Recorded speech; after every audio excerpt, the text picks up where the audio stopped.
بسم اللہ الرحمن الرحیم۔ ناظرین گرامی، بلی کو کب اور کیوں پیدا کیا گیا؟ تو چلیے اس ویڈیو میں اس حقیقت کے بارے میں جانتے ہیں۔ بلی کی پیدائش کا تعلق براہ راست طوفان نوح اور حضرت نوح علیہ السلام کی کشتی سے ہے۔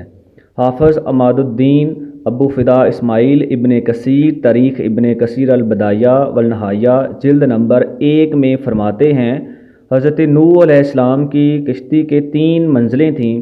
پہلی یعنی سب سے نیچے والی منزل میں وحشی اور عام جانور تھے، دوسری منزل میں انسان تھے، اور سب سے اونچی یعنی پہلی منزل میں پرندے تھے، اور کشتی کا دروازہ چوڑائی میں تھا جس سے وہ بند کر دی جاتی تھی۔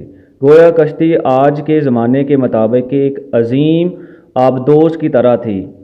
حضرت زید بن اسلم رضی اللہ تعالیٰ عنہ اپنے والد سے روایت کرتے ہیں کہ رسول اکرم صلی اللہ علیہ وآلہ وسلم نے فرمایا، حضرت نوح علیہ السلام نے کشتی میں ہر قسم کے جانداروں کا جوڑا جوڑا سوار کیا۔ اب کشتی میں موجود چوہوں نے کشتی میں لگی سلاخوں کو کاٹنا شروع کر دیا اور کھانے پینے کی اشیاء کو بھی خراب کرنے لگے۔ تو حضرت نوح علیہ السلام کے ساتھیوں نے آپ علیہ السلام سے اس بات کی شکایت کی۔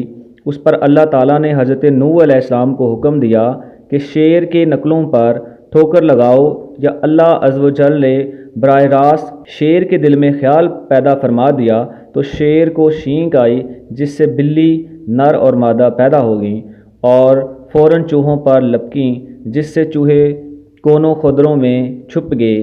مزید اس کے بارے میں لکھا گیا کہ یہ حدیث مرسل ہے، لیکن یہ خبر ظاہر نہیں، اجنبی معلوم ہوتی ہے، اور یہ نبوت کا کلام نہیں ہو سکتا، اور پتہ نہیں کہ حضرت ابن ابی حاتم جو صاحب الحدیث ہیں انہوں نے اس کو کیسے ثابت کر دیا، اور حضرت مصنف تاریخ ابن کثیر البدایہ والنہایہ نے بھی اس پر کوئی اجہاد نہیں فرمایا۔ شکریہ۔